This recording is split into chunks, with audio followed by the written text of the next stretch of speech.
Specifically, I have all the confidence in the world that I don't have to go on the job site and worry about anything. I can sit back and take my time and find more jobs for us to do. And then we can go, because I think you were talking about this yesterday, is you interview clients just as much as they want to interview you, right? So that's what I've tried to start doing, is because there's people out there who you're going to be one of 3 bids. Okay. So great. I don't want to be one of 3 bids. I'm here because of a referral, or I've done work for you in the past. Take my reputation. That's my bid. I don't want to be the person who's just coming in. Oh, you have Jeremy will do it for $500 less. I would probably give that job to Jeremy then. Yeah. Because I'm worth a certain amount of time. My money my money is worth time.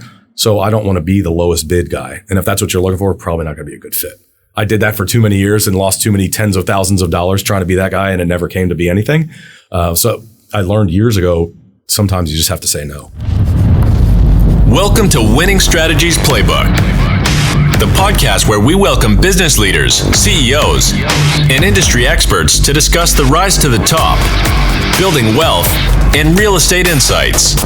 Here's your host, Jeremy Spann. Welcome to Winning Strategies Playbook, a podcast that you can find on myexperiencedrealtor.com. That's experience with an ED. Go to myexperiencedrealtor.com, click on podcast in the top right corner. It'll take you to all of the episodes. You can download them on Spotify, iTunes, Amazon, YouTube. You can even listen to them on the website, and you can hit the read more button to find out more about our guests like we have today, Chad Mills. How are you doing today? Great, Jeremy. How are you? Man, I really appreciate you coming in. Thank you. Yeah. Appreciate the invite. It's an honor. Oh, yeah. Well, I mean, you and I have known each other for a long time. Very. Long time. About what? Almost 2 decades now? 20 years. 20 years. Yes. 20 years. Mm-hmm. So for the audience, Chad and I go back to Fort Worth PD together. So you were... Matter of fact, tell a story you love to tell, right? Because you were a couple classes after mine, right? Academy classes after mine, right? Yeah. So ironically enough, you were a guest speaker at our academy class on exactly what not to do as a police officer. As a matter of fact, from what I remember, I think you may have had a chair with your name on it down at the headquarters office. I'll leave the floor number out of that. People will figure it out. But, it was a great experience learning, coming onto the police department, listening to the experiences that you can do things the easy way or the hard way. You chose sometimes to do them the hard way, but were always successful and had built a brand for yourself as a Fort Worth police officer. Of course, you had told the story about your father, so it was real inspiring at the end. I just got a kick out of it when we caught up a few years later, and I said, do you remember coming to my academy class? I think that was a brand of punishment that the PD put on me. It was like, hey, because you've done some really dumb things, we're going to make you go down and speak to every incoming academy class to tell them what not to do. Right. That there is actually an easier way to do police work than the way I had gone about it. And then, so you were Fort Worth PD, but you were a police officer before that, right? I was in Haltom City prior to that for 5 years. Yeah. And moved from Pennsylvania down. I had a few years up there under a department where my dad was a retired detective for the district attorney's office. So that's how I ended up in law enforcement, and then moved to Texas when I was 25. Yeah. Yeah. And your dad is also, just like me, a Marine. That's your brother, a Marine. That's right. Right? Yeah. You decided to skip all that brain damage and just go straight to law enforcement. Tried a little college in the beginning, and I kept walking towards the police academy. It was on the same campus. And so I secretly unenrolled in one and enrolled in the police academy. But you wanted to go get some, so you did. And so you left Fort Worth PD. What year was that? 2007. 2007. Where'd you go? I went over to the Middle East. Worked for a private security company that had a contract with the U.S. State Department. And we provided diplomatic security for the U.S. diplomats in Baghdad initially for 2.5 years.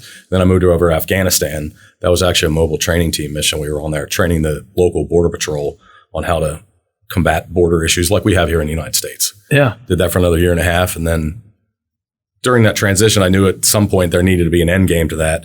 My kids were growing up back here and I was overseas. So a neighbor of mine was working for a big construction company in Dallas, working on apartment renovations. So I picked his brain a little bit, and that's probably around 2010 officially, but probably 09, 010, and 11 is when I started getting into that. And I had a nice little nest egg to carry me over. And I was able to come home on leave and build that business over the past 10 years. So when you were over doing private security work in two fabulous places on earth, war zones, and building up that nest egg so that way you could utilize that to launch your own business. Yes. You and I stayed in contact naturally through all of that and stayed good friends, much since then. So you came back and then eventually there was just full time being back here, right? That's right. Yeah. That's right. Yeah.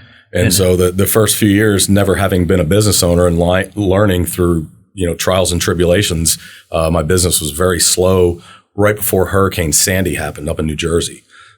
So that November, my business partner and I packed up our truck and trailer and equipment and drove to New Jersey to work that hurricane because I had some experience in structural drying, and that's what we're going after with apartments. We ended up landing a contract after being there for a couple of weeks. It kept us there for almost 5 months. Wow. So that was what they call that storm. What was it? Frankenstorm or something like that? Well, it was a superstorm. Yeah. Because it decimated so much mileage of the coastline up and down the East Coast, all the way up into Long Island and New York and area there. Yeah. What was it like going in there and looking at homes and multifamilies and just seeing it just destroyed? Other than the fact it wasn't a bomb that destroyed it, it was almost as scary as having been in Iraq, seeing some of those buildings and been involved in explosions, that something that Mother Nature created could just wipe out an entire coastline in a matter of 24 hours or less. Yeah. And just move on like nothing ever happened. And then they're probably, I've heard they're still rebuilding some places today, still battling through insurance companies, because it costs the insurance industry billions of dollars, like a lot of these hurricanes, catastrophes do. Yeah. And what year was that? So that was the end of 2012 into the beginning of 2013. And that's when I received the magic phone call from you. You're going to flip this on me? Oh, the audience is going to get a real treat today. And I tell you what you just heard in that beeping noise was Chad throwing it in reverse and just backing that bus up underneath me. So what happens in 2013? So we're wrapping up operations in New Jersey, and you, through your, I believe, getting into the EMBA program at TCU and your Marine Corps network, came across a certain person that had some general contracting needs on some apartments here back in the DFW area.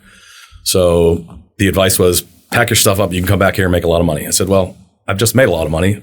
I'll pack my stuff up and slowly drive back to Texas. So a couple of weeks later, I came down and we all had coffee and lunch and met up with the operations guy on those jobs. And the rest is a long history. Oh, man. Talk about a long, painful journey. I've actually been really optimistically excited about this episode. Now having this podcast for some time, people hear me drop little snippets of my transition from the PD world to the real estate world and what I call that little gap that occurred where I got an MBA from TCU, but you and I definitely got a PhD in business when we went to said company. Sure. And we're not intentionally, we are intentionally leaving out some names, mainly because there are still some legal battles that are going on there. So we're just for the sake of legality, we're keeping out some stuff. What I will say is we had a player who's a retired Marine Corps colonel who was the CEO. And then we had another player who was the COO who had been in the construction industry, allegedly, for a long time. And were very charismatic.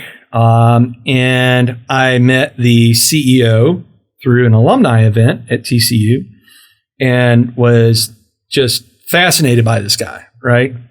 I mean, for the audience out there to understand that a full bird colonel in the Marine Corps is like deity status for Marines, right? I mean, they just don't hand that out to anybody. And this certain individual also had a very impressive resume.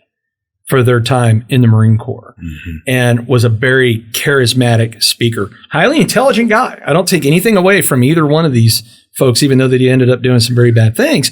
But we were enamored by him. I think that would be a fair word, wouldn't you say? Is we were enamored by him, right? By his narcissism, yes. Yes. We didn't call it narcissism in the beginning, though. No, not initially. I mean, it was the lottery ticket. It was the lottery so ticket. We were all going to get rich quick, right? Because you can get rich quick, right? Yeah. Those schemes work. Sure. Right? So still waiting 10 years later. oh, yeah, absolutely. So to give the audience some background is Chad with his construction company, and I was doing some consulting for these same two individuals because the company was called something else back then before they changed the name when they invited us to be partners. Is that what they called us? Yes. But were we really partners? No. Right. Yeah. So it was like almost like handing somebody a title to something, but it's like a meaningless piece of paper as we came to learn. It was blank. Yeah. It was almost like you can just write down your name on a piece of paper and then you can be whoever you want to be. It's just magical, right? And so for audience is at the time, I was, funny enough, supervisor of internal affairs of the 13th largest police department in the United States. Mm-hmm. So, and things you have to understand about that role is you believe in integrity, you believe in honor, you believe in justice. If you're going to take on a role of being the cop of the cops, you're clearly the most popular girl at prom because everybody wants to screw you at that point, right? That's right. And then here's Chad, who's probably one of the biggest justice seekers I've ever met in my life. Like, there's how many ways to do things? One. And what is that? The right way. That's right. So Chad and my wife are designed the same way. They have a high leading D trait on their culture index, which is there's only one way to do things, and that's the right way. So, anyhow, we got introduced to this individual, and they were doing something different in real estate, which was reducing operation expenses, which therefore would increase your net operating income to make assets more valuable based on cap rates, right? So if math for Marines out there, if a cap rate is 5% and you divide that into the net operating income, that gives you, is that right? It's dividing it into it or yeah. It was divide the cap rate into that, gives you the estimated value of a property. Mm-hmm. Well, if you had $100,000 net operating income and that all of a sudden overnight became $200,000 divided by the same number is definitely going to lead that property just double in value basically. Right. And they had a pretty good little system of what I'll call pulleys and magic fairy dust and everything else. And this company recruited people like Chad and I that had high work ethics and ethics that we were just going to do whatever's told. We were good Marines. We're good ground pounders. We're good at going and carrying out the mission, but we didn't have a lot of business acumen and we had little to no knowledge of the real estate industry. So the things that they were telling us, we had no reason to question, right? Like we were like, okay, yeah, that sounds really cool. And that sounds really interesting. And so we got to be a part of this company, starting off doing some little consulting things and little gigs that then they brought in and we were doing, what was it? When we were meeting down at Mira Vista, what was that? Like every other week or how often was it? Every other week. Yep. Yeah.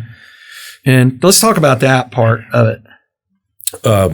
Right. So how they hooked us in by gifting us with this knowledge, right? Well, and that's it. There was an onboarding process that we were brought into, and it was thrilling for me personally because I thought I was getting this great executive coaching that would lead me ultimately to be this grand business owner as a part of this team, which in hindsight it did. It's given me some great knowledge that I've used.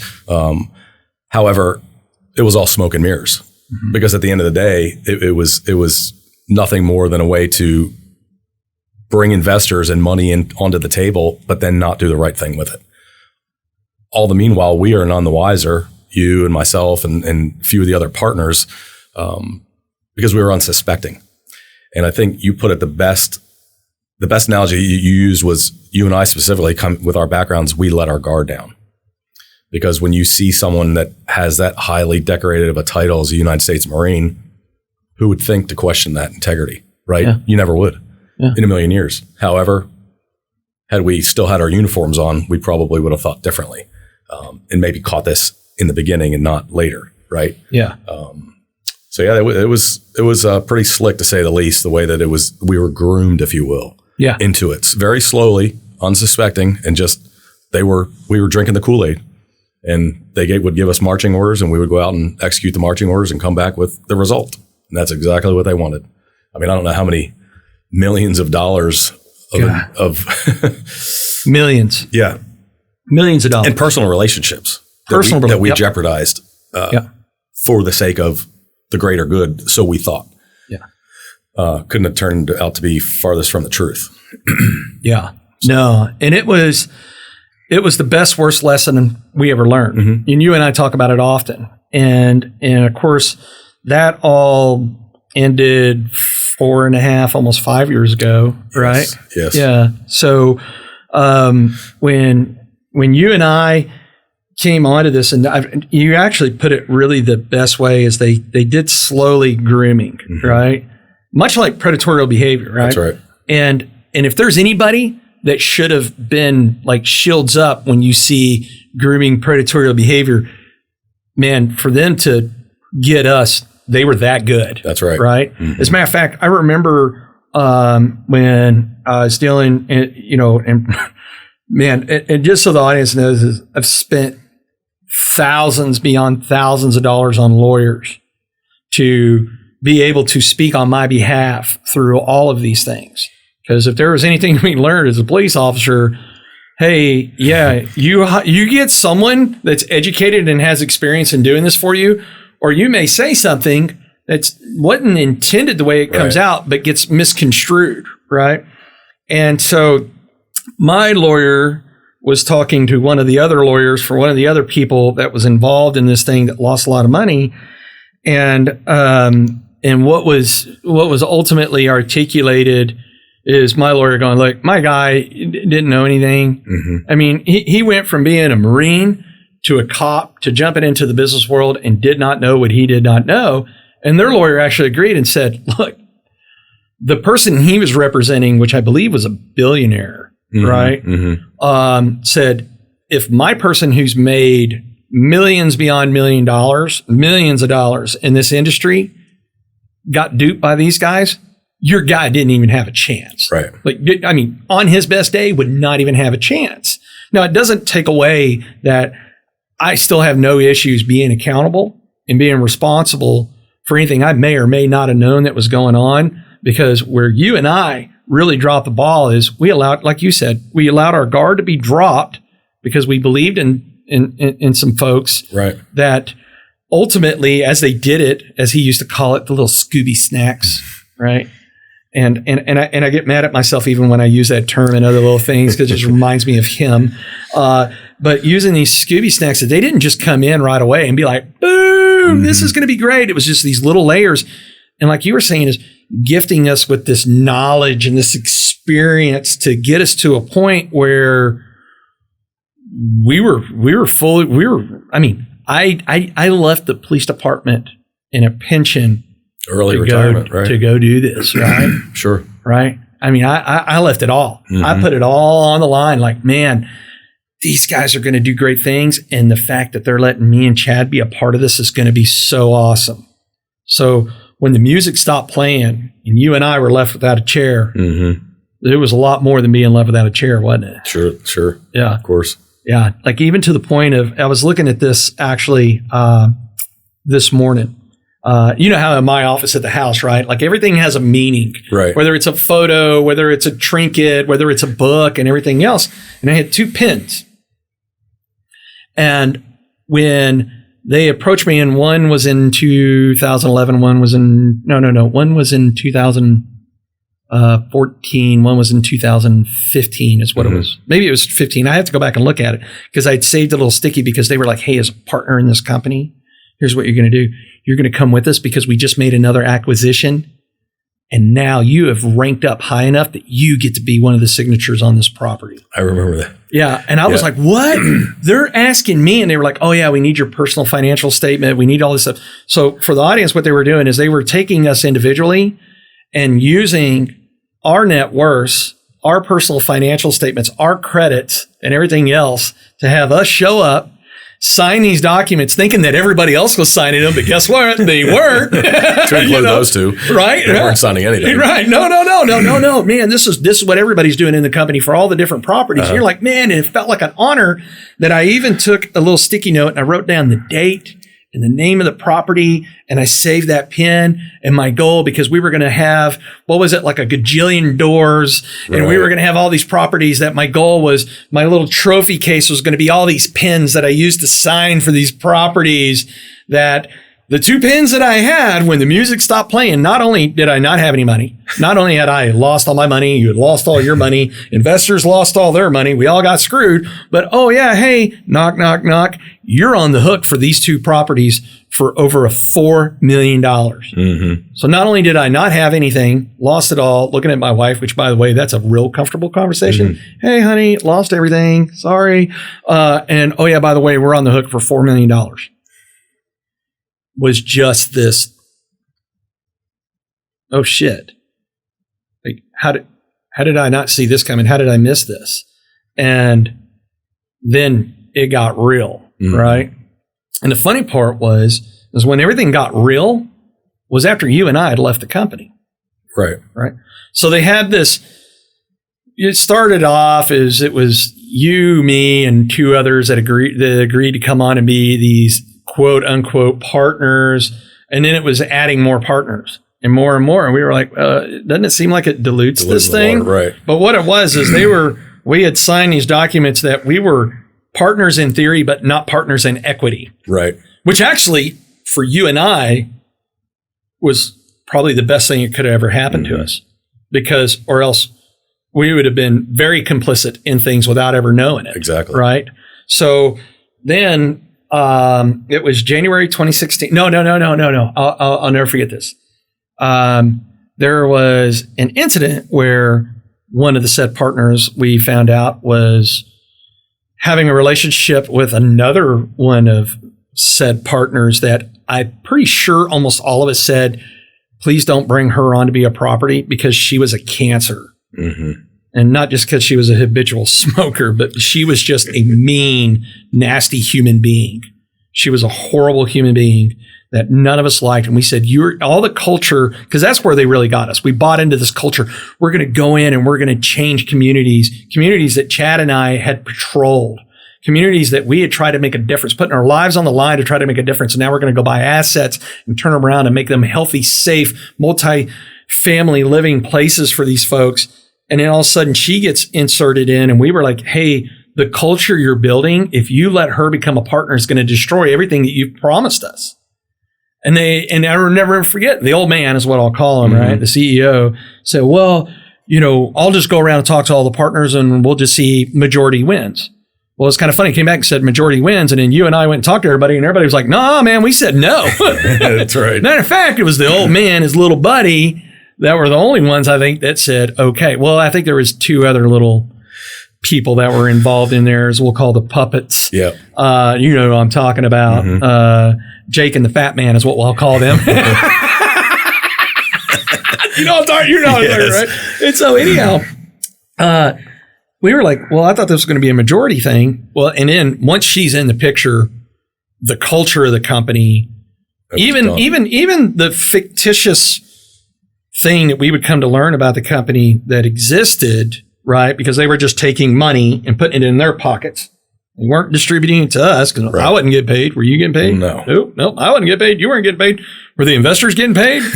Well, they were, as long as new money kept coming in. I think your brother coined it best, is it's like a Ponzi scheme. You're going to pay these people by bringing in the new people, where the culture started getting just so bad that it was just uncomfortable. Or finally, when we found out that the old man's little buddy was having relationships with her, who's now a partner, and you and I went to have a conversation about that with him. Do you remember that when we were sitting over there? It was over there at co-work. Remember that? It was, yep. Yeah. Remember how that conversation went? Not very well for the other half. Yeah. So here it was, Chad and I sitting in this thing. And then fast forward, there was, now I remember exactly. We started to do something that they didn't want us to do, which was asking questions. Right.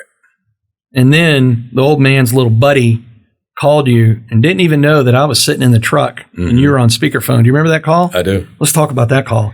Well, and part of the key to that is they were in trouble with the both of us because they knew how close we were. But they were able to keep enough dissension between the other so-called partners that no one trusted one another at this point.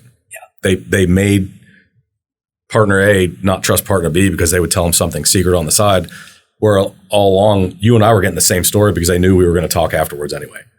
So it never worked, but it got far enough out of control. And then the conversation in the truck just set the stage. Yeah. It just showed how they were trying to keep the separation, keep the separation in the ranks. You're not going to take over the company. Right. So it was just enough to keep us at bay and dangle the carrot, the financial carrot in front of us to keep us going and keep us motivated. But we did get honey baked ham turkeys for Christmas. That's right. That was our payment. Yes. We got honey baked. Remember that? He was handing those things out like Merry Christmas. Like, man, it's been 2 years. Where's my check? And that was at the dinner you hosted at your house with your family. Yep. So that was. I'll never forget at the end of that when everybody left, and Laura at this point was super pissed. Right? Mm-hmm. She's like, "Are you freaking kidding me?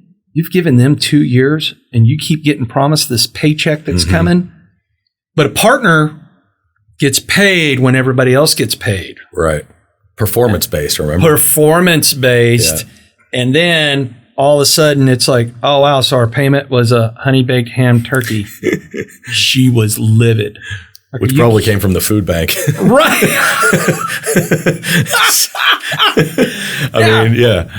Well, and the thing is leading up to this is also another incident you and I were talking about yesterday is there was some other people that were involved that are really, really good guys. As a matter of fact, they've since started another company and are killing it. Mm-hmm. And these were guys that were in the class after mine at the MBA program at TCU. Mm-hmm. Super, super good people that in all actuality, they really saw the signs before we did. Because they even came to us and were like, hey man, we have concerns. And I remember when they did, and we were like, no, man, you don't get it. No, that's not what's happening here. Like, we weren't trying to convince them any different. We had the wool pulled over our eyes so much that we were just like, we weren't seeing what they were seeing. But they had been in business before. That's right. They had companies. They had owned their own companies. And they were sitting there going, we're going to have to call bullshit on this man. And in January, I think we're going to pull out. Right? I remember that. Yeah. And we were like, man, no, it can't be like that. But the first to go. Yeah. Well, actually, the operating agreement. Yeah. They wrote themselves out of it, right? Yep. Wrote themselves out of it. Said, hey, whatever alleged equity I have, you can have that. I'm out. See you later. And then, but what there was with all these properties was an internet component, right? So it was like dish to dish internet. And it was also part of the value add was you could have people that lived in that same neighborhood that weren't part of these assets that could buy the internet. And Chad and I had an idea, and we don't need to make sausage out of what that idea was, but we went to the old man with it. So we got an idea.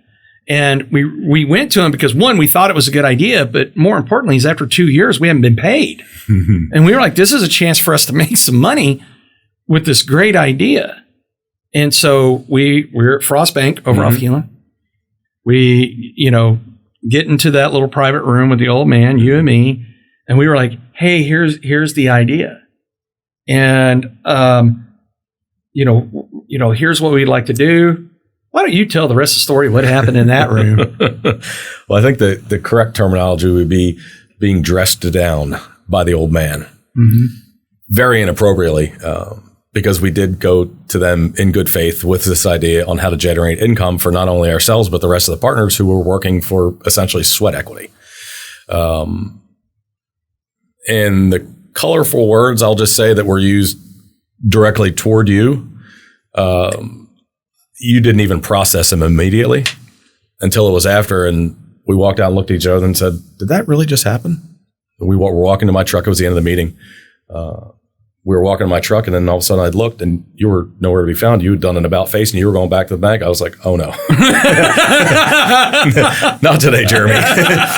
Let's go have a drink and talk about this. But that's when we realized that was the end game. Yeah. That was for us. Yeah. That was our end game, and we needed to exit quickly. And we did. Yeah. But yeah, that was a harsh reality at that, to have been addressed like you were, and then myself. There was no partnership in a relationship like that ever. Mm-hmm. And we learned that. We were, like you said, we were enamored by the full bird status. It's, you having been a Marine, and I have a family with Marines. I mean, that was the biggest honor to me also. However, it has put us to where we are today. And I was thinking about this yesterday when I left, we were talking. You probably within months ended up going to real estate school to try and put something together. You had quite an educational resume. And then, you ended up working together with your wife, and you've done what most people takes 2 or 3 decades. You've done it in how many, 3, 4, 5 years now that you've been in business now with the podcast and everything. So I think had we not had that experience, and I learned a lot from it also, I personally wouldn't be sitting here having this conversation with you. Because at that time I had given all my clients, I gave them notice. I was staying so busy with doing the work we were supposedly doing on those properties. I couldn't take any more time to work for those other clients. So I had no clients. So that's when I kind of reset, got back into security for a little bit, did that stateside, and then Hurricane Harvey happened. And then I came back again after that superstorm and down in Houston.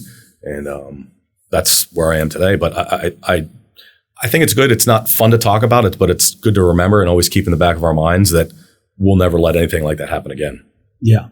No. And I call it the DH effect. Remember I was saying that's that? That's right. Mm-hmm. And that doesn't mean designated hitter. What would DH do? And all you got to do is the opposite of that. And that's the right moral thing to go do. That's right. Mm-hmm. And you're absolutely right, is when all this happened and we knew this thing was coming to a head, and there was another tiny little, the final straw was when the old man's little buddy, right? Anybody that knows the characteristics or anything are going to find the term little buddy really funny,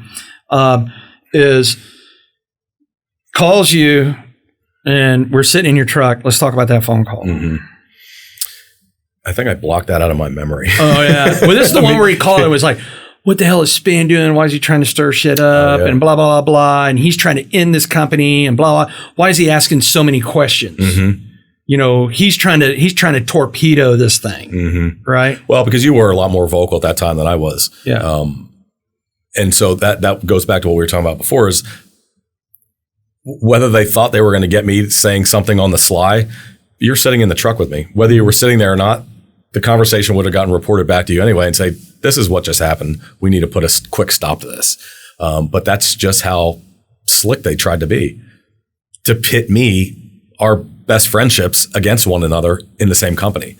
Yeah. And that ultimately backfired on them. That's the level of ego that they had, though, was they knew how close you and I were, and they were going to try to drive a wedge in us.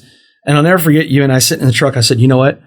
Let's ask for a meeting of the founders, which were both of them and one other person who was also a Marine, mm-hmm. who I think at the end of this really just completely, I think that was probably the biggest heartbreaker for you and I, is when we found out that person was complicit in what they were doing, mm-hmm.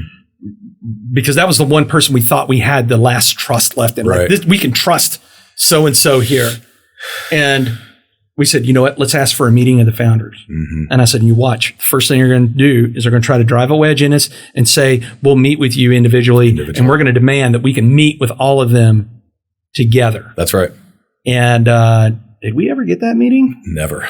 No. Didn't even get any of the individual meetings. Nope. The closest we got was to the closed door in the back of the bank that one day. Yep. And that wasn't even anything worthwhile. No. They knew that we were onto them. Yeah. And they wouldn't be able to face the music all in the same room. And because right, so once you create one lie, being a criminal, well, not you being a criminal, but you can't remember your lie. So they had told so many lies to date. Get all three of them in the room, it would have gone back to your detective days. Yeah, it would have been okay. And that's what I wanted. Yeah. And the funny thing is when you say, the gig was up, the funny thing is the gig being up wasn't anything to do with we suspected there was fraud, right? We were just like, why are we not getting paid? Because we started hearing ripples through them getting paid and some of the other people getting paid, who are their little buddies. And we were like, wait a minute, there's 6, 7 of us that were like, wait a minute, we're not getting paid. We've been here 2 years. We've given all this time. And we weren't working 30-hour weeks. But they can float the notes on all the new cars and all the new cell phones and computers, but we're not generating an income. Oh, yeah, funny. Because somehow I got bamboozled into signing for one of those cars, which, thank God, that is now out of our memory banks as of November, because when they finally could track the car down, right, because the old man's little buddy had put, this is how many miles, and this was on a lease that only allowed for like 25,000 miles over 3 years, and there was like 180,000 miles on the car, and they said this person would have had to drive coast to coast. I think they counted it up like 30 or 40 times in order to put that kind of mileage on this thing, and it was torn up on the inside. It was horrible, and it was at the Infinity. The one thing, this is a plug for Sewell Infinity here in Fort Worth. So I had shown up years earlier when things were still nice and cush, before we were suspecting of anything, that hey, the old man's little buddy needs a new car. We need you down here. And I thought I was, because it required 2 partner signatures, which come to find out, it only got 1 signature, which was mine. That's right. And then even after long the separation had happened, this was, matter of fact, I'll never forget, this was August 2017, because I was getting on a plane to go with LaDainian Tomlinson to Canton to get his Hall of Fame gold jacket. Yep. And I get a call going, hey, we need payment on this. And I was like, payment on what? Because I used to have an Infinity. I was like, I turned my Infinity in like a year ago. What are you talking about? And they were like, no,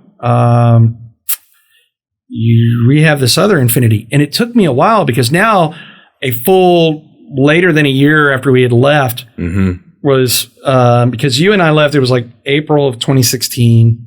I think it was about when we finally were like, here's our papers, we're out. See you later. Yep. Lasagna. And this was August of 2017. And I'm like, what are you talking about? I don't have that car anymore. And it took like 10 minutes into the conversation before I realized it was the old man's little buddy's car. And I was like, yeah, but that was a company asset. I'm no longer with the company. And they were like, oh no, you're on the hook for this thing. So then, spending thousands of dollars more with my attorney to talk to the SEC's actuary, I think is what they call them. So now they're talking to the SEC attorney to go, hey, there's this car. And they were like, well, is this an asset of the company that we can use? And as they were like, oh no, we don't want this thing, man. That thing will actually cost us money. They don't get anybody's money. And then they agreed to drop it off at the Infinity dealership. And then when I got back, my wife and I, the guy that we worked with down there was like, hey, y'all need to come down here and look at this car. And we got down there, hail damage, scratched, inside, funny enough, smoke smell from little buddy's cancer girlfriend. And I'm not trying to make any fun of cancer or anybody out there, cancer patients. If you understood the situation, you'd understand why we say this. And so, anyhow, and I looked at him and I said, what do I do here? And they said, well, you're going to need to write us about a $30,000 check for this car. What? And I was like, okay, well, what if I absorb the payments on this thing and just finance it? And what would that cost? And then the service manager is like, dude, this thing's lucky it's driving. Even if you did that, you're going to have to spend X amount of dollars just to make sure this thing doesn't fall off on the side of the road. And I was like, what do I do? But we had had Infinities before and had a really good relationship with the general manager. And they all got together, the finance manager, the service manager, and the general manager. And they said, tell you what, here's what we could do. Y'all aren't by chance looking to get another vehicle, are you? And I was like, well, actually, we're getting ready to give my wife's now, God, what was it, 7 or 8 year old BMW to Maggie, who was just being old enough to drive. And we were going to go buy a Youre vehicle. And he goes, I'll tell you what, lease a vehicle with us. And your normal payment would be about, on the one we were looking at, that we would say, hey, we would lease this one, would be like $700 a month. And he goes, how about we just make it $900 a month? And at the end of the lease, you'll be ominous done, which came out to like 25% of the cost of what it would have been if we would have just had to pay for the vehicle outright. And I was like, are you serious? And they were like, yeah, which was a huge saving grace. So now fast forward in November, we went to turn that in. So it was not only getting Youre her new Jeep now that she wants, her little Wrangler, but there was something about it that was yet another step to closing the door on that chapter in her life, that because every time we made that payment was we were paying for the old man and his little buddy again every month. Even after this should have long ended, we were still paying for it. So it's that constant, it's kind of like a domestic abuse, right? You know, you're sitting in there, and just like when you think everything's good, well, the monthly payment came up, out and out, let me put you back in your place kind of thing, right? And so it was just really bittersweet to let go of that car. Not so much her car in November, but it was letting go of the other one, which was yet another chapter closed on that, because that's how bad and toxic these people were. And so in that January of 2016, and Chad and I were like, you know what, we're gonna step in, and we're gonna, you know, we didn't know there was fraudulent activity going on. But we were just like, why are we not getting paid? Right. And then I'll never forget, it was you, me, and 4 of the others that were like, you know what I think they're trying to do? I think they're just trying to make this so uncomfortable for us that we'll just leave. Right. And then they never had to pay us. Because if we quit, we're like, well, you quit right before we were going to pay you thing. Part of the operating agreement specified that. Yeah. So they had their ducks in a row to well-executed plan, I guess is what the easiest way to put it. Yeah. So here it is, April 2016. We're done. We're not dealing with them anymore. Look, man, good for you. You got one over on us. You got to get free labor out of us for 2 years, but we're just not going to do this anymore. And then I'll never forget, in September, it was August or September of 2016, front page of the Star Telegram. And it was like, Youre, habitual reader of the Star Telegram, gets the paper, takes it out of the plastic, shows me the front page, and I went, holy shit. And I'll never forget taking a screenshot of that of my cell phone and sent it to you going, did you see this? And you were like, what?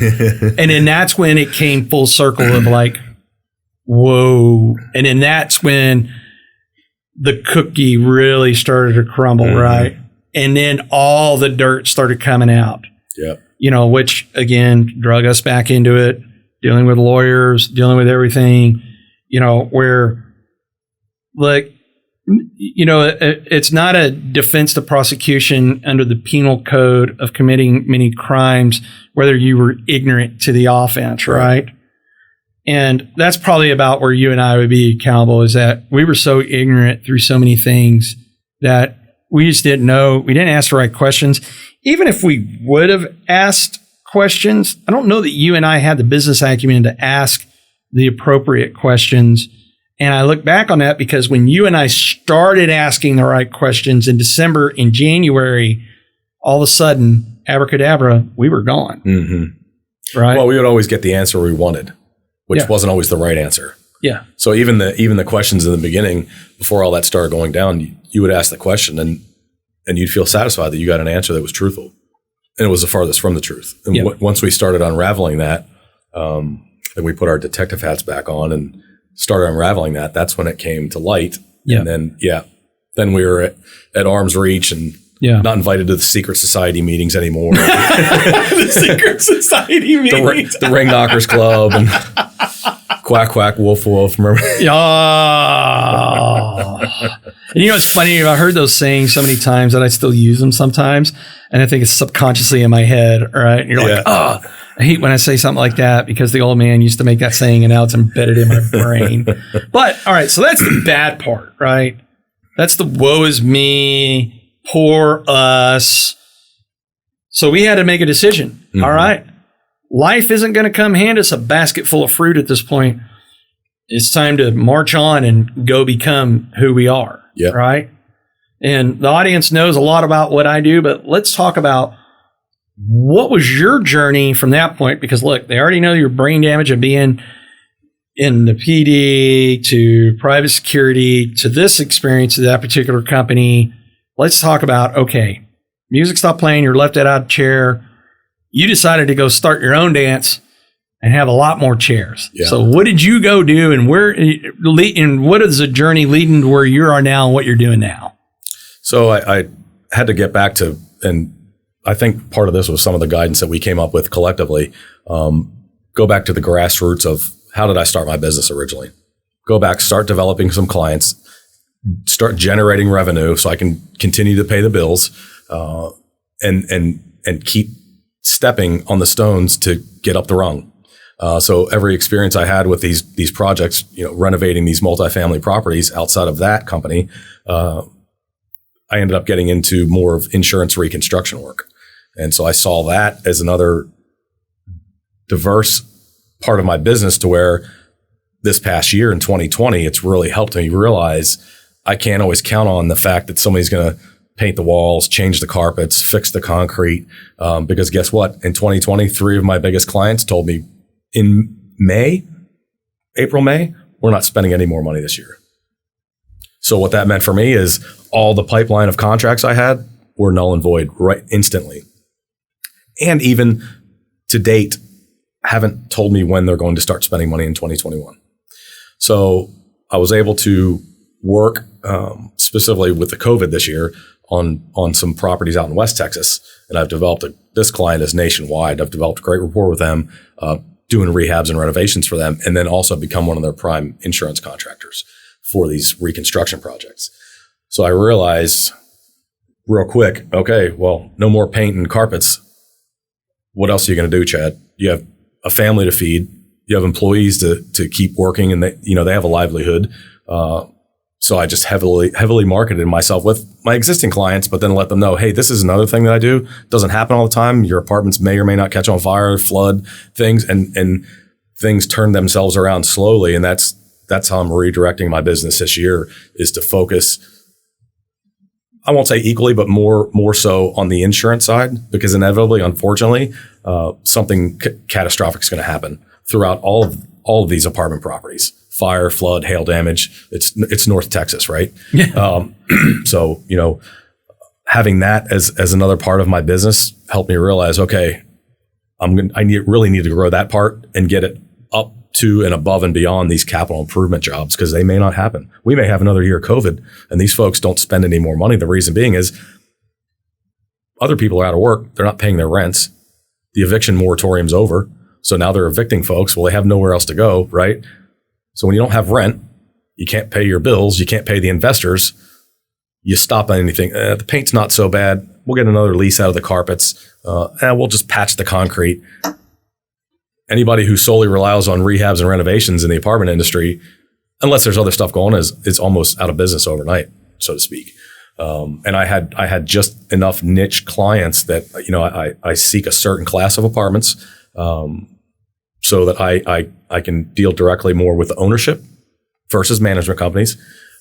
So now going to them and marketing this as another piece of my business is helped me get through 2020. Excuse me. And that's what I'm going to continue to focus on. That's something we were talking about yesterday is helping, well, not one another necessarily, but I need to grow my business more. So my son, who's 18, he's a senior in high school. He's going to graduate this year, and he's been accepted to University of Arkansas. And so we had talked over the years, having military family and law enforcement things. And I've always left it open. My daughter, she's a sophomore in college right now, like Maggie.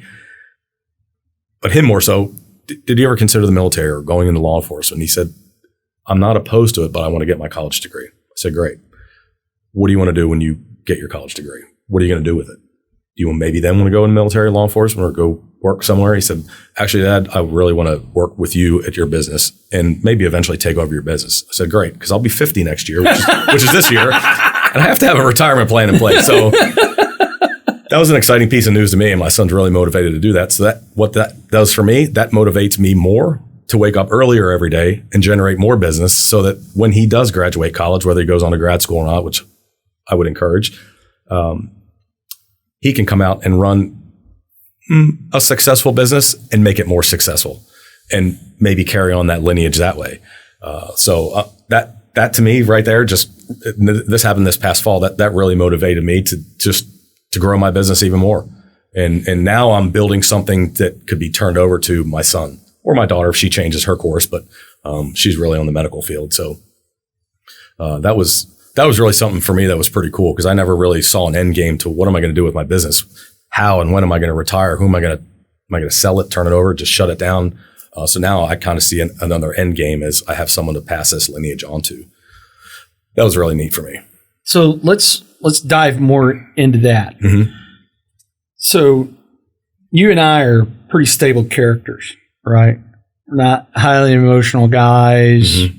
I would say that we're very logical folks. We look at the world.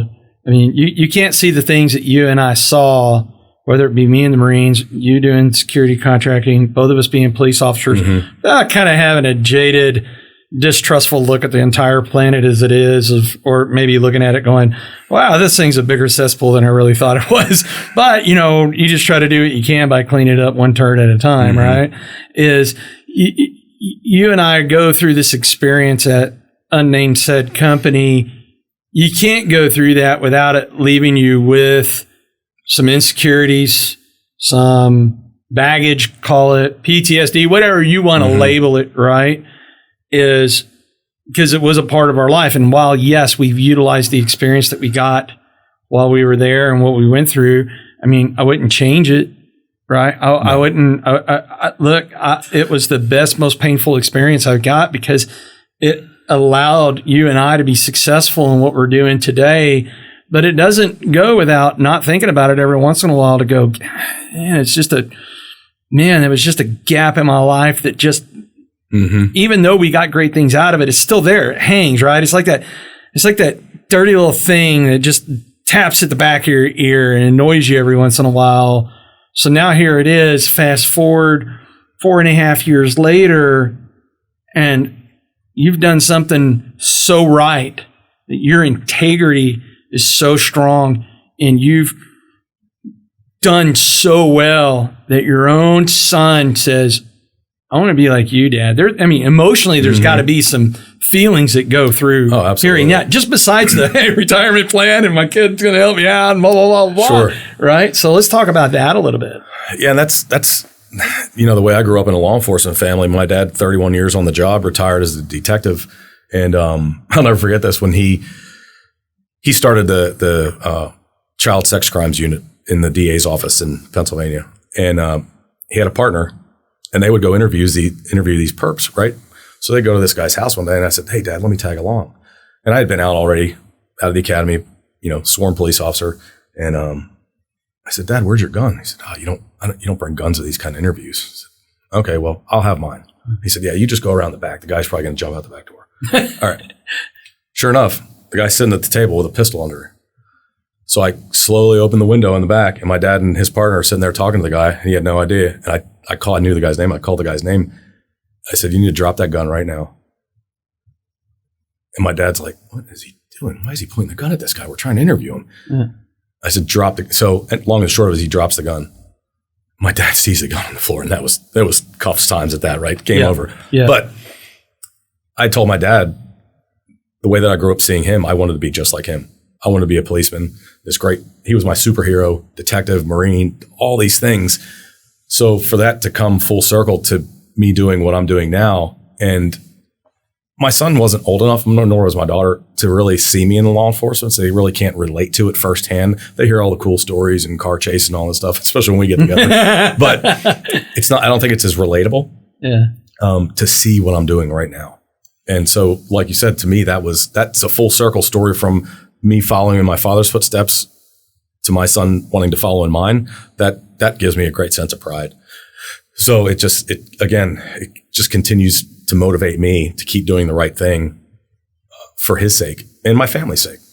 I wake up every day knowing I have a family to support, a wife and children, and I can't hit the snooze button or sleep in or say, no, I'll see you tomorrow. It's no. And that we were talking about this yesterday too, is you've done a very better job than I have. I make myself too accessible to people, especially clients in the different crews, but I somewhat have to. I don't want to be the choke point of my business to where I'm not answering my phone, but you have people reaching out to you for different reasons. So the accessibility of myself and trying to learn how to limit that and teach these folks, before you call me, just think about what you're going to call me for. You're going to ask me a question that I'm going to have an answer to, hopefully pretty quick. You can come up with the same answer. You just know I'm an easy button, and you can call me and you're going to get an answer. Mm-hmm. Before you call me, think about that. Think about the problem, solve your problem, and just call me. Hey, Chad, this is what just happened. Guess what I did? That's the phone call I want to get because it's quick. It's not a 15-minute dissertation on me solving your problem because I'm not on the job site. I can't be everywhere. So yeah, it's a learning experience for me every day to own a business and have people that rely on me to solve those problems and continually generate business for them. Because that was my other piece is, having been a sole proprietor for so many years, is project managers and construction managers are hired. But if I have to be out there doing their job, guess what I'm not doing? Finding more jobs. And then that retrospect, we're out of business. So that's kind of some of the leadership I've tried to bring from, back to what you were saying, is coming from with the law enforcement, working with these military organizations over the years, is leadership is key. And to create your replacement, so to speak, or someone else out in the field who can do your job so I can actually be running the business, and in the business, is something I've had to learn also. Because I was always out in the field running the business, and then I'd get home and I'd have just as many hours behind my desk doing all the paperwork necessary to keep it going. And then get up the next day. It was being on the wheel, the hamster wheel. So I've been able to reflect back over years and seeing what you do and different things, and other business owners I know that have been successful in doing that. So I can't be the one-man show anymore. So I've been able to successfully hire 3 people, a salesperson, a construction manager, and a project manager for the on-the-ground stuff. So I can sit back and try and develop more business. So what was that feeling like, to be able to do the part of the business that you wanted to do? It was amazing. It was a great feeling. And the construction manager I have specifically, I have all the confidence in the world that I don't have to go on the job site and worry about anything. I can sit back and take my time and find more jobs for us to do. And then we can go, because I think you were talking about this yesterday, is you interview clients just as much as they want to interview you, right? So that's what I've tried to start doing, is because there's people out there who you're going to be one of 3 bids. Okay. So great. I don't want to be one of 3 bids. I'm here because of a referral, or I've done work for you in the past. Take my reputation. That's my bid. I don't want to be the person who's just coming in. Oh, you have Jeremy will do it for $500 less. I would probably give that job to Jeremy then. Yeah. Because I'm worth a certain amount of time. My money, my money is worth time. So I don't want to be the lowest bid guy. And if that's what you're looking for, probably not going to be a good fit. I did that for too many years and lost too many tens of thousands of dollars trying to be that guy, and it never came to be anything. So I learned years ago, sometimes you just have to say no. That's hard. Let's matter of fact, let's unpackage that, because I know that you and I have had a lot of conversations over this. Is learning how to say no was the best thing we ever could have learned to do, but it's so hard when you have a mentality like you feel like you have to chase the business until one day you wake up and go, you know what? I'm actually so good at this business. I really don't have to chase the business. The business is actually coming to me. So why am I trying to be in the convincing business? Because you can't really convince people of things. You don't really have the time and energy to convince them, nor do you have the time and energy to be convinced yourselves. So you get to that point in business, you go, you know what? And maybe it's that self-confidence. Maybe it's that those insecurities are dropped away and you're like, I'm actually really good at what I do. Why am I jacking with this jack-o'-lantern? Right. Who wants to nickel and dime me, right? Because if somebody's going to nickel and dime you, they've indicated what they're going to be like to work with anyways. Yes. Right? And is it ever nickels and dimes? No, it's much bigger than that, right? Yeah, exactly. Yeah. So let's talk about that. Is what point did you really realize that you're like, I'm really good at what I'm doing. I don't have to try to sell myself to everybody. Mm-hmm. I can just work with the people that want to work with me, and I want to work with them. Probably about 3 years ago. Yeah. Probably about 3 years ago. And I've tried to stay by it. Part of my problem was also is always wanted to satisfy someone, right? So we're natural helpers of people, right? So if I can help and okay, I'll do it this time. I'll do it this time. And customer satisfaction. And so I've learned, take a step back, just look at it. Are you even going to pay your bills with this? Is it even worth your time? Or could you be spending half that amount of time going to get legitimate business from somebody who wants to pay? There was I think it was one of the Leonardo DiCaprio. He does they put him on the memes all the time. Oh yeah. And there was one that says, I have someone that can do it cheaper. And the response was, well, I have someone who's willing to pay more. So I've never communicated that to a client, but in the back of my mind, that's one thing. You do want it cheaper, but this person over here will pay more for it. It's a service industry. I'm offering a construction service. I don't want to shortchange it, because then when I do, I have to cut corners on cheaper materials, cheaper labor. And then that just comes back to me having to absorb fixing all the problems that were caused because I did it for less money. Yeah. Right. The short-term gain is not worth the long-term loss, is it? No, absolutely not. Yeah. No. Yeah. And that's what in these insurance jobs, it's a tricky situation because, as a general contractor, I can't speak to the insurance policy. I can only speak to the scope of work and how I'm going to build this particular structure back, and do it per the insurance standards. But when insureds see a $500,000 check get deposited in their bank account, they think they just won the lottery. And I have to remind them, no, all that money has to go back into your asset. It can't profit from this insurance claim. And they're like, well, I don't really quite understand. And I said, well, here's the law that is a felony that says you can't, nor can I. So I'm not about to start breaking the law at almost 50 years old. So we're probably not going to be a fit. So, but if the guy down the street can go do it for less, by all means. Yeah. Knock yourself out. Yeah. Because that's a tricky business. That's where I had to learn a lot of the legalities in insurance, because the Texas Department of Insurance, they have pretty high standards on that stuff. And between deductibles and insurance premiums and stuff, there's a lot that goes into it. So that was another learning curve. But about 3 years ago is when I started getting more heavily into that. And I'd realized, okay, people are looking at bigger paydays here and they think that they can start profiting from these things. And I had to quickly, learn that, no, you can't. And I can't be involved in it. I won't be involved in it. So, yeah. And, and that goes back to that level of integrity you have, right? Is you got to do it the right way. And like I said, with your leading D trait, there's only one way for you to do things, and that's the right way. That's the detailed way, and that's who you are. And I knew that about you as a police officer. I knew about that with you when we were partners in this alleged firm, as I'll call it, because it was smoke and mirrors place, and then watching you be successful in this. So, all right, so you're in here, you're doing business. It's so easy that a fifth grader could do it, right? Yeah, right. See all these gray hairs? I had a few about 10 years ago. Yeah. You're losing your hair. It's turning gray. Right. You look like 20 years older than you did 20 minutes ago. So for the audience out there listening, is like being a business owner and going through a lot of the brain damage you've gone through is, are you still kept up at night worrying about things?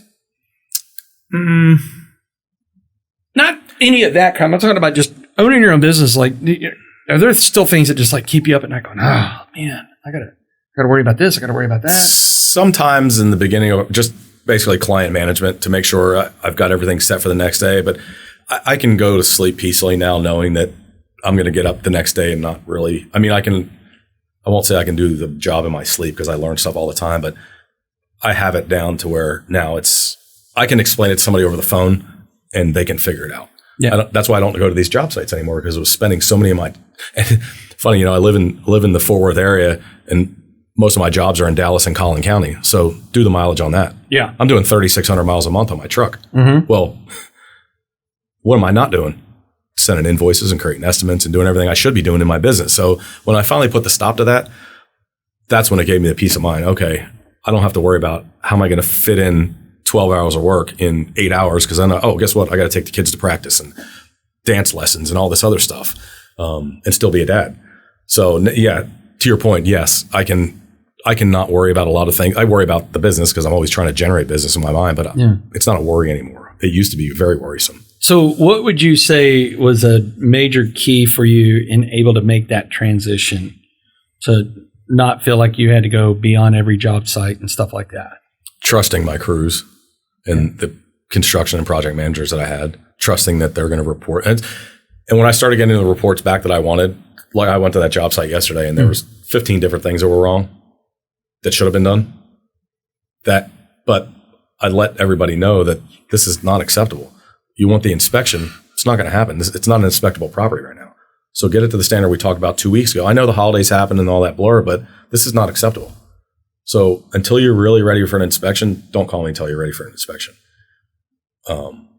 So being able to rely on people in the field is really what turned that tide. So I have a job right now in Corpus Christi. I was working out in Midland, Amarillo, Houston. I can work all over Texas and a couple states surrounding, and not have to be in all those cities, right? I can be here, staying in Fort Worth, and have people on the ground doing that job that I used to do. So that was a huge turn for me to where I can report back and I get photos. I like we were talking about yesterday, all the automated systems, the clients, I give them a weekly or biweekly update with photos and a couple quick paragraphs just so they feel comfortable. Because let's say the fellow who owns the asset in Corpus Christi lives in Austin. He goes once a month just because he goes, but he doesn't go to see the job, right? So I save him the trip and just send him pictures. So having been able to automate a lot of things, that helped tremendously also. So after our experience at Unnamed Said Company and you're doing your own thing and leading to being able to trust people, was that hard for you to trust people, especially after that experience that we had over there?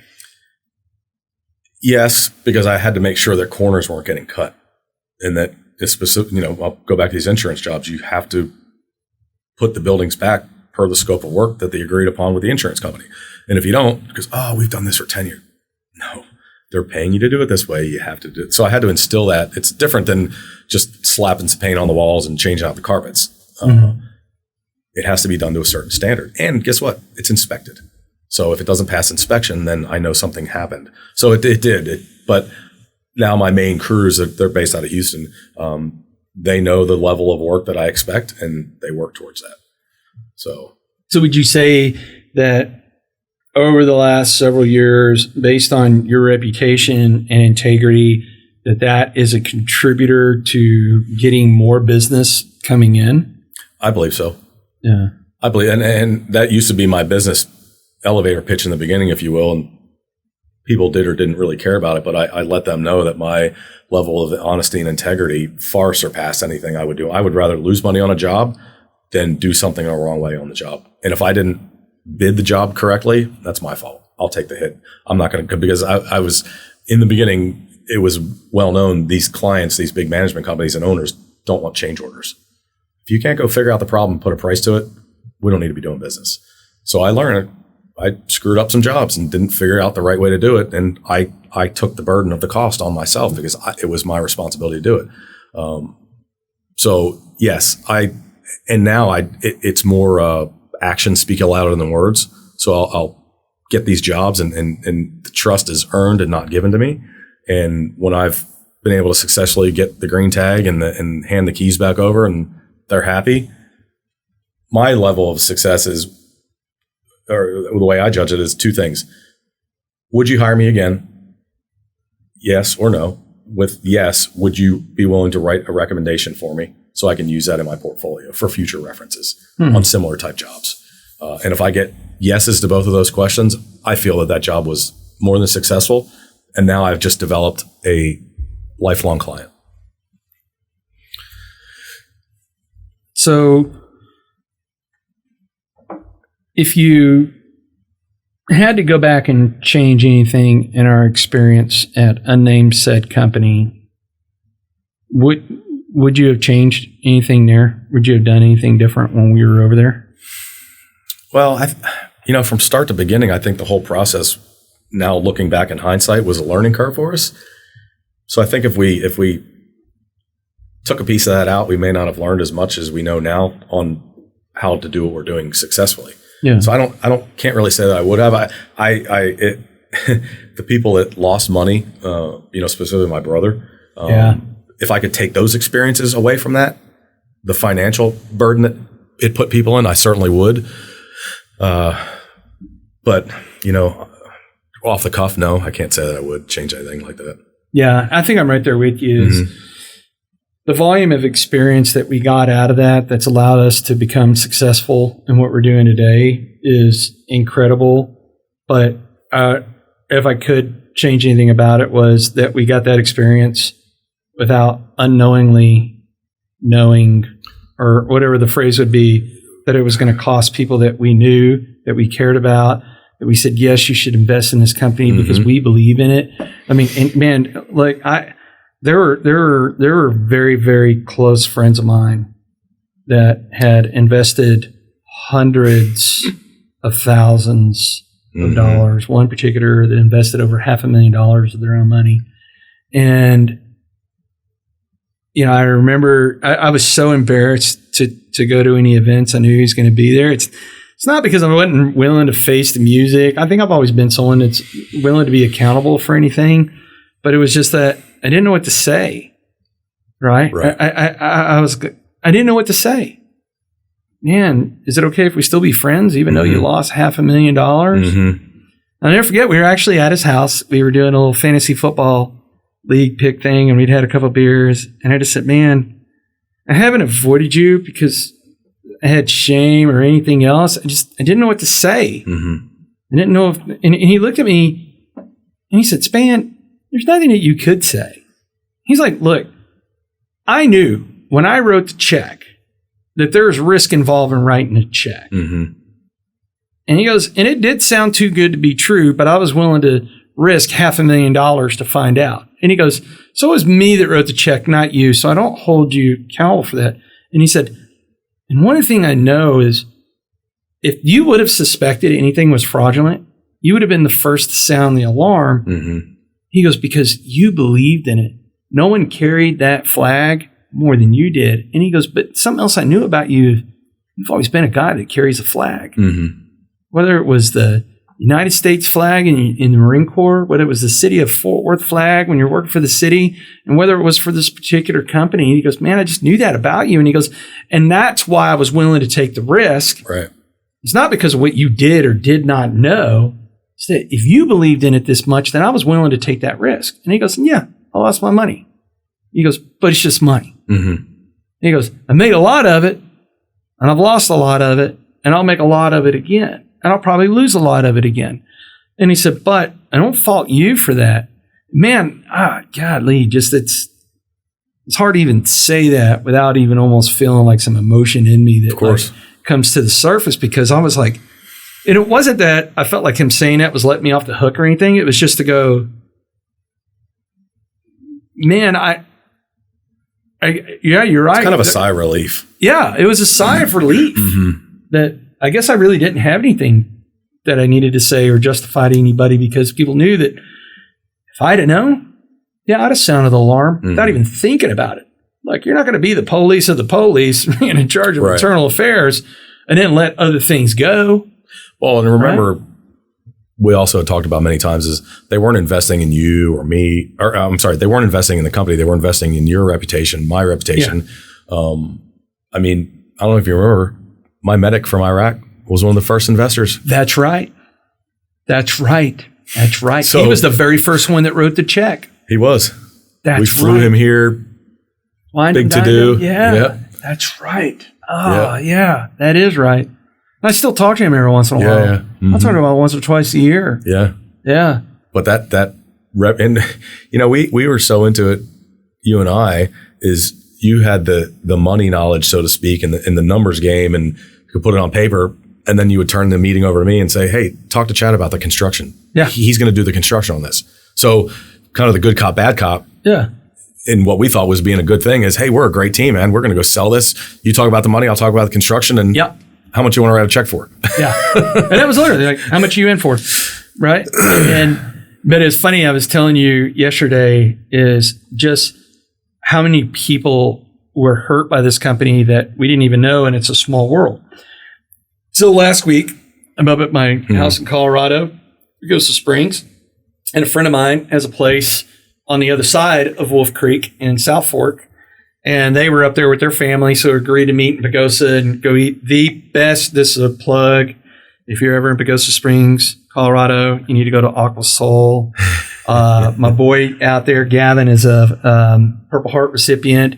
He was 10th Group Special Forces in the Army, and I'm not kidding you, the best shrimp tacos you'll ever eat in your life. So my buddy Pete, I was like, we got to go have shrimp tacos. So we're there and we're eating, and it was kind of funny is because this same guy was also my very first client when I got into real estate a little over 4 years ago. So I sold his house and helped him buy a house. And anyhow, we're sitting there talking, and he says, "Hey, I've been listening to your podcast and stuff like that." And he goes, "I know you were a cop and then you did real estate," but he goes, "It seems like there was a little bit of a time in between there. Were you doing something else or what?" And I was like, "Yeah, actually, I was a part of this. I was allegedly a partner, as they tried to make me believe, in a real estate investment firm that was doing some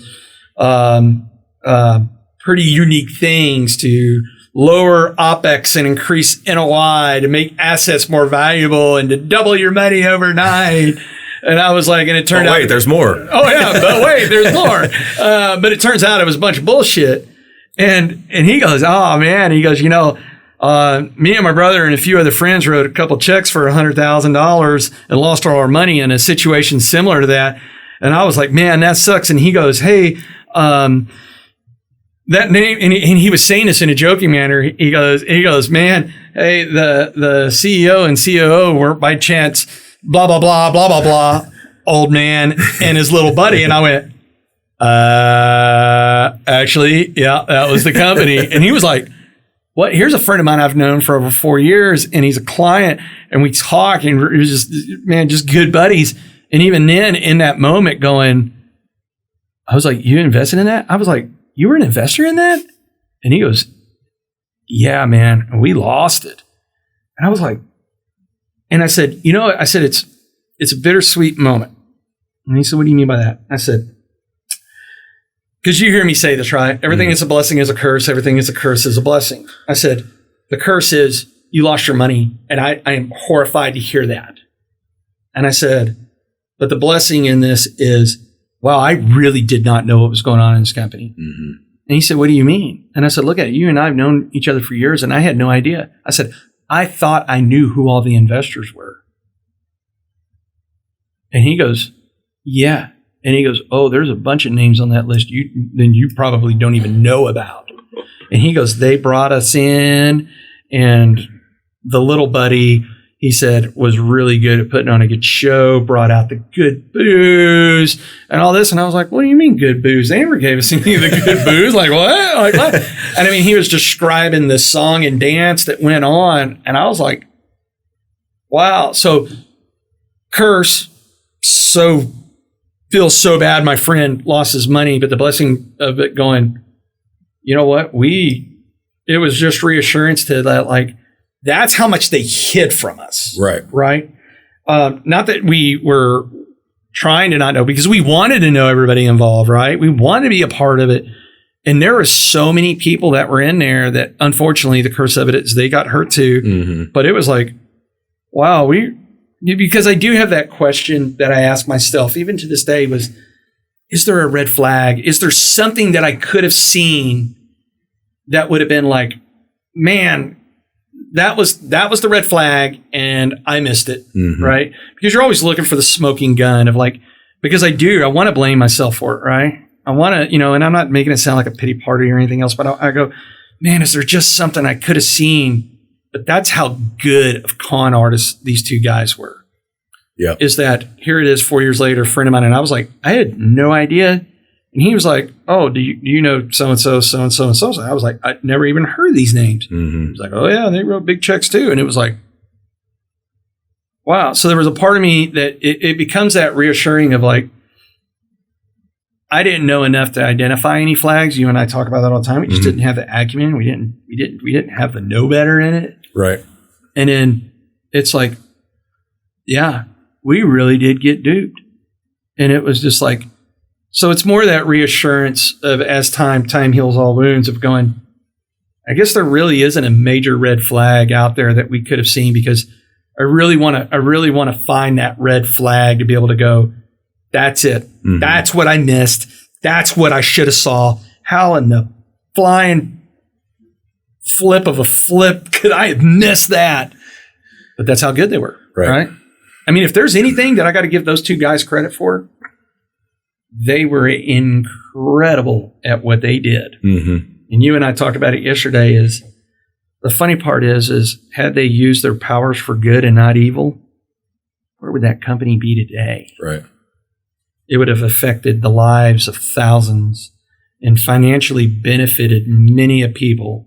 And I don't mean just you and I. Right. I mean investors and other alleged partners. I always use the term alleged partners because they say we were partners. We were never partners in that. And then when you really look at the document, you're like, oh, wow, they really wrote this thing where it was like, we really weren't partners in this thing. We were just free labor.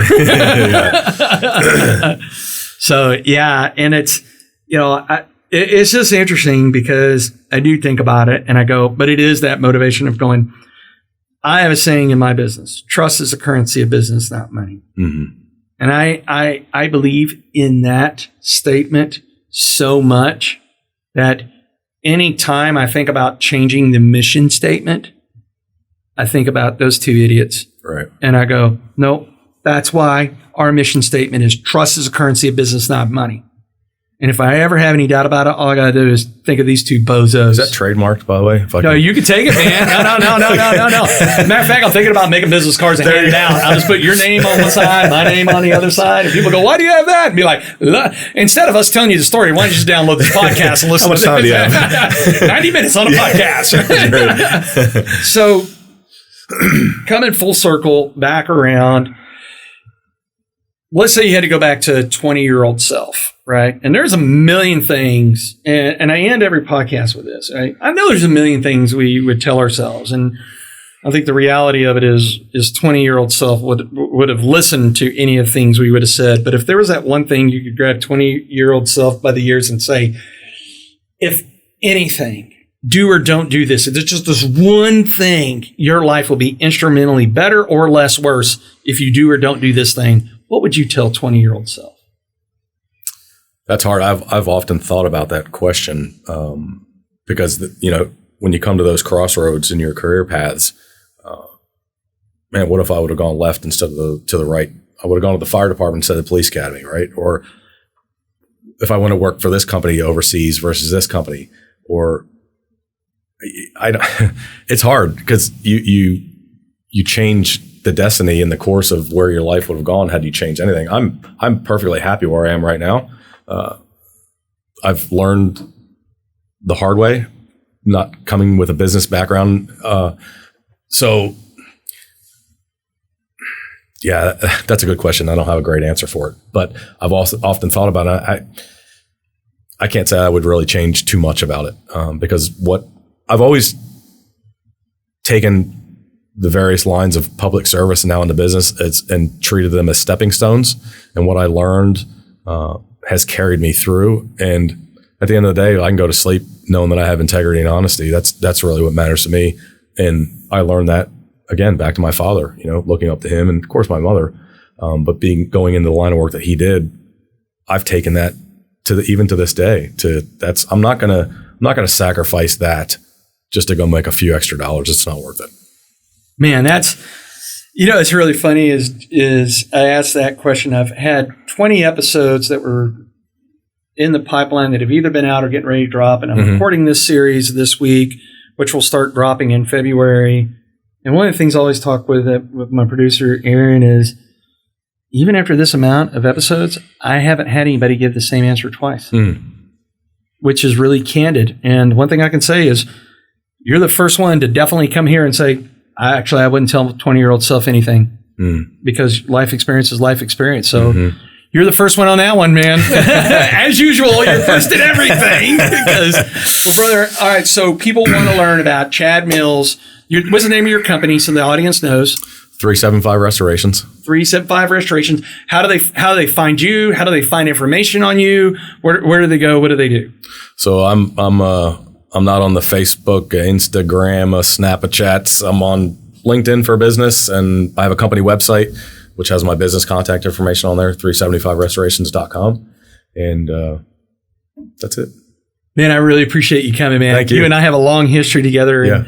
And I've actually looked forward to this episode ever since I thought about doing a podcast series, because this is a big part of our history that did give us the experience to go do what we've done. But it is also very hard to talk about, because when it's out there, like on the internet, it's out there forever. Sure. So for you and I to actually be here and tell that experience, I just kind of wish that it did have the actual final closures, so that way we could drop the names of the two bozos that everybody should ever avoid doing anything with. Absolutely. Because they will screw you out of your money, and they're okay with it.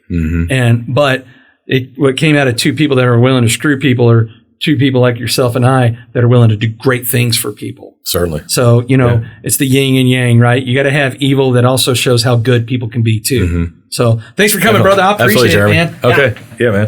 Good episode. Good. Yeah, man. I like it. That was cool, man. Yeah, what'd you think? I liked it. Yeah? It's good. Yeah. Good shit, isn't it?